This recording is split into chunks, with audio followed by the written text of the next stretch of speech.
Bom dia, boa tarde e boa noite. Vamos agora fazer nossa correção da atividade de História que eu passei quinta-feira para vocês, né?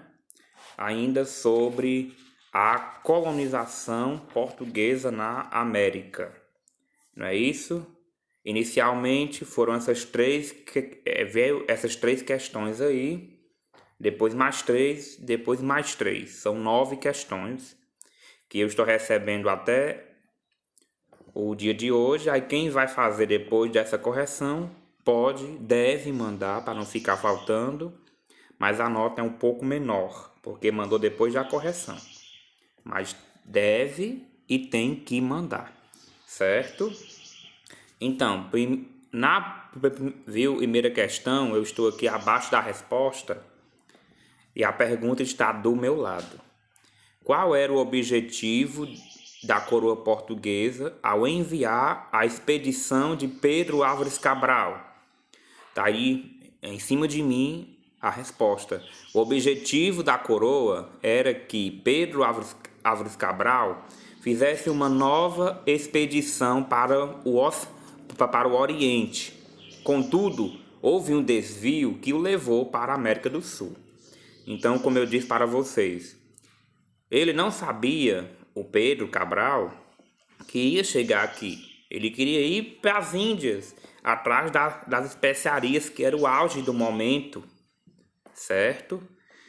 Mas houve um desvio na rota pelo Oceano Atlântico e aí acabaram chegando aqui e deu no que deu até hoje, certo? Pois é. E na segunda pergunta, como foram os primeiros contatos entre os portugueses e os indígenas? Eu estou aqui também abaixo da pergunta, olha aí, ó. Ela é grande, mas você pode resumir, tá certo? Nos primeiros contatos portugueses e indígenas, eles estranharam-se, como ainda hoje se estranham. Os portugueses estranharam a forma como os nativos se organizavam socialmente, a inexistência da propriedade privada e sua cultura em geral, sobretudo a antropofagia. Já os indígenas estranharam a aparência e a forma de se vestir dos europeus.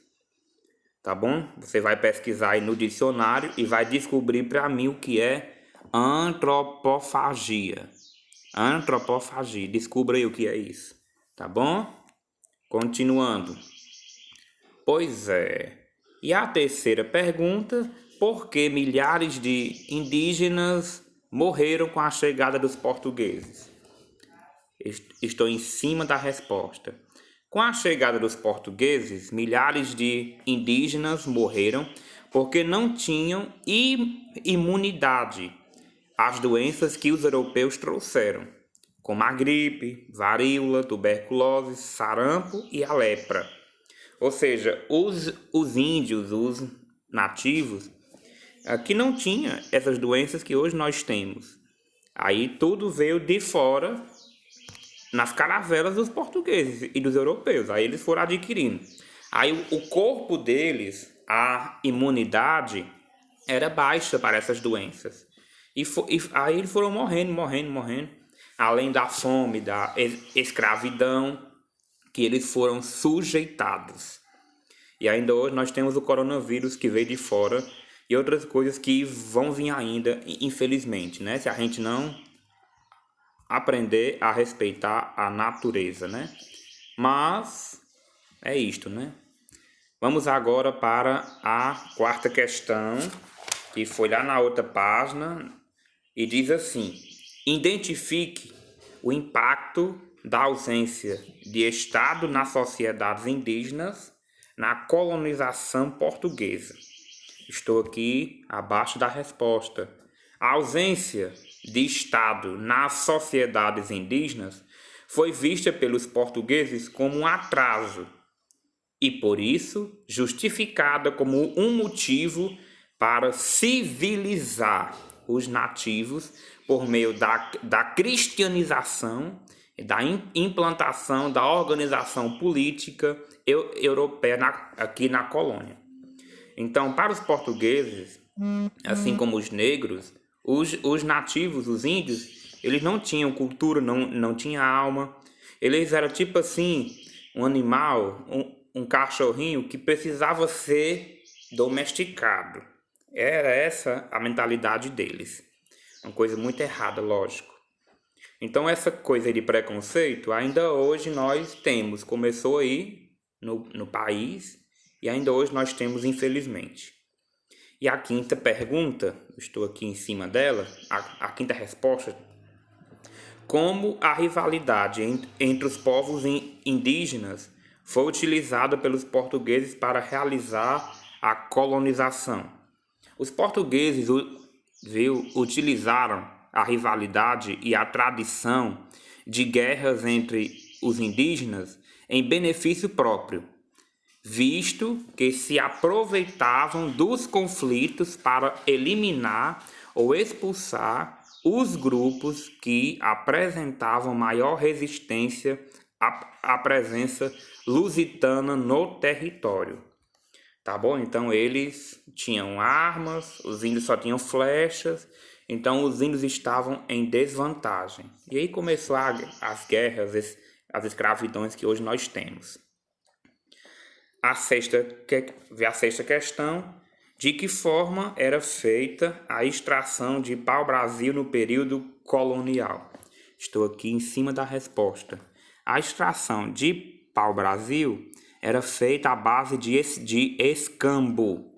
Ou seja, os portugueses eles entregavam objetos como roupas, facas e ferramentas aos indígenas, os quais, em troca, trabalhavam no transporte e na extração do pau-brasil. Então, escambo é essa prática do troca-troca, né? E assim foi surgindo o comércio aqui no nosso país. Muito bem. A sétima questão estava no outro print. Por que o rei de Portugal decidiu efetivar a colonização do Brasil? Estou ao lado da resposta. Para assegurar que as terras de sua colônia não fossem invadidas, já que os holandeses e os franceses e os ingleses não aceitavam a divisão estabelecida pelo Tratado de Tordesilhas.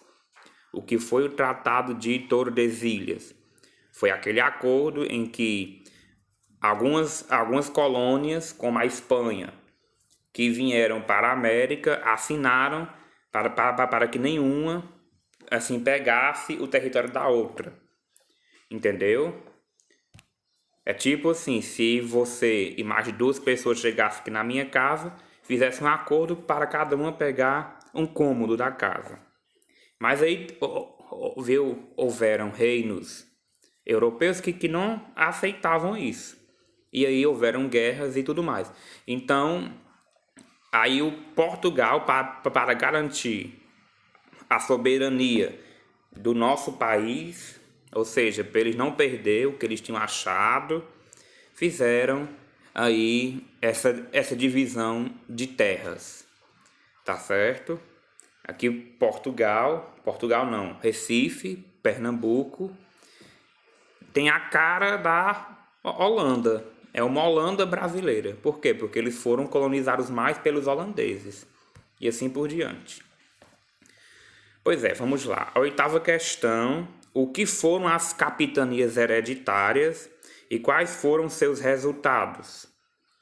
As capitanias hereditárias eram grandes extensões de terras entregues à administração e exploração de capitães donatários por meio de um documento chamado foral. A maior parte das capitanias, com exceção as de Pernambuco e de São Vicente, fracassou. Tá bom? Então passava de pai para filho, por isso hereditária. Capitanias porque vem de capitão, tá bom? Que era o comandante. Certo? E a nona questão, tá aqui essa resposta aqui bem grande, ó, mas você pode resumir. defina as diferenças entre o sistema de capitanias hereditárias e o governo geral. O sistema de capitanias hereditárias transferia aos donatários os custos, as responsabilidades e as vantagens do processo de colonização. Cobrança dos tributos e etc.